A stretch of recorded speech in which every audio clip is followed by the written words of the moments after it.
we start by presenting the table showing percentage of votes across the 6 geopolitical zones.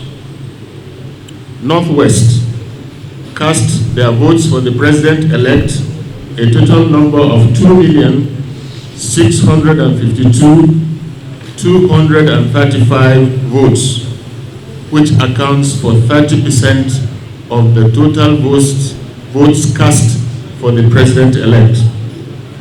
North Central. The North Central zone gave the president-elect a total number of 1,742,993 votes, which constitutes 20% of the votes cast for the president-elect. Northeast. Northeast gave the president-elect a total number of 1,185,458, giving a total of 13.4% of the votes cast. Southeast cast a total number of 137,605, which is 1.45% of the total votes cast. So if you add it up, the North provided 63.5% of the total votes cast for the president-elect. I repeat, 63.5% of the votes cast for the president-elect are from the North.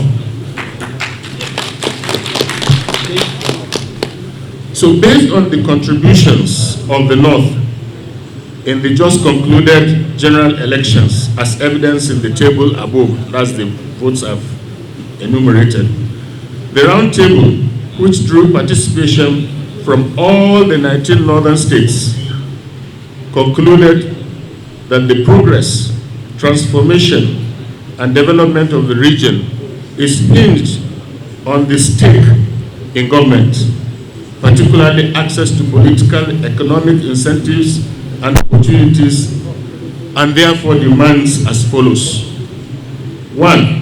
Demand number one. We demand the leadership of the National Assembly in consonance with the provisions of Section 14, subsection 1, subsection 2, and subsection 3 of the 1999 Constitution as amended. This is necessary because the North is not in control of both the executive and the judiciary arms of government. This demand is non-negotiable. This demand is non-negotiable. Number two, the North also demands fair share of ministerial and other appointments. Such appointments should take cognizance of competence, integrity, track record. Otherwise, the region is left with no option than to divest its support for the government and the party in subsequent elections. We are saying that it is very unfair to leave the northern Nigeria without giving us the Senate president. Because when you look at the three arm of governments, who is the leader of chief executive? Is the president. Who is the leader of the judiciary?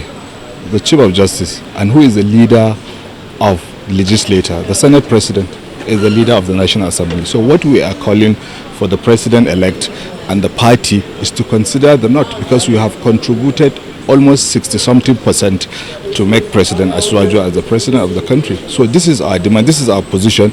When you look at it, this is the time when you look at what we are saying, we have been fair, because in politics it's about numbers. In democracy, and we voted for him, we supported him, so there is no reason he cannot give us the Senate president. You don't have someone that will make the law as the leader. You can't have all these things unless you have a legislator, because this is where all the laws will come and you can benefit from agriculture, from power sector, from education and what have you. So you must have a leader in the National Assembly that can make sure stand for all the laws that will support all what you have mentioned. To begin to articulate a developmental position for all the regions, but especially the North. Many times the focus has been on political leadership only, without addressing issues, without addressing what is there on ground for the people of the North. This is not the North against anybody.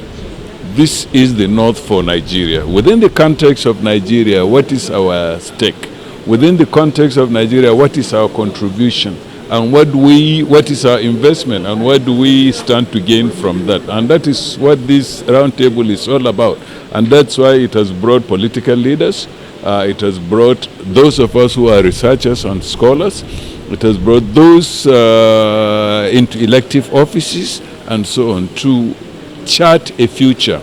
We have too many problems, as you probably heard, that need attention. We just don't need leadership. We need leadership with a purpose, leadership with a focus, leadership with strategic thinking and planning, and this is part of the effort. Like we said, we are going to be meeting from time to time to take stock of what is happening, what is likely to be our stake in this project called Nigeria. We are not going to make the same mistake again, having people just in government thinking this will serve our purpose. Our purpose has not been served by those people who are in political positions. So if you argue that we have had it, we have had people in government, and I will say this is in fact the reason why we should. We have had it, but what has been the offtake? Very little.